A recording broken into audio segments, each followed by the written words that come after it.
ગુજરાતમાં નકલી દવાઓનો પર્દાફાશ થયો છે। જી હા, બિલકુલ આપને જણાવી દઉં કે અમદાવાદમાં ગેરકાયદેસર ચાલતી ફેક્ટરી ઝડપાઈ। ગુજરાતમાં નકલી દવાઓનું ઉત્પાદન અને વેચાણ થતા જાહેર આરોગ્ય માટે ખતરો સર્જાયો છે। અમદાવાદના ચાંગોદર વિસ્તારમાં ફૂડ એન્ડ ડ્રગ વિભાગે દરોડા પાડીને ગેરકાયદેસર રીતે કાર્યરત એક ફેક્ટરીનો પર્દાફાશ કર્યો છે। આ ફેક્ટરીમાં એલોપેથિક દવાઓ, જે મુખ્યત્વે પેરાસિટામોલ જેવી સામાન્ય દવાઓ છે, બનાવવામાં આવતી હતી। આ ફેક્ટરી કોઈપણ પ્રકારની કાનૂની મંજૂરી વિના કાર્યરત હતી અને અહીં મોટી માત્રામાં નકલી દવાઓનો જથ્થો જપ્ત કરવામાં આવ્યો છે।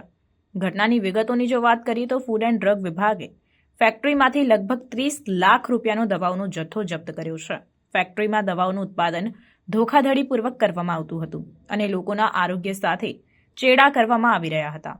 તંત્રએ ફેક્ટરીના માલિકની અટકાયત કરી છે અને વધુ તપાસ શરૂ કરી છે।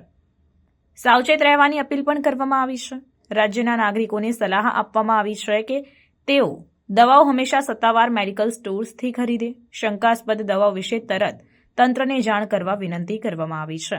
જાહેર આરોગ્ય માટે ગંભીર ચિંતા સર્જાઈ છે। કહી શકાય કે આ પ્રકારના કિસ્સાઓ સામાન્ય નાગરિકોના આરોગ્ય માટે ગંભીર જોખમ ઊભું કરે છે। તંત્રએ લોકોને સાવચેત રહેવાની અને નકલી દવાઓ અંગે સજાગ રહેવાની અપીલ પણ કરી છે।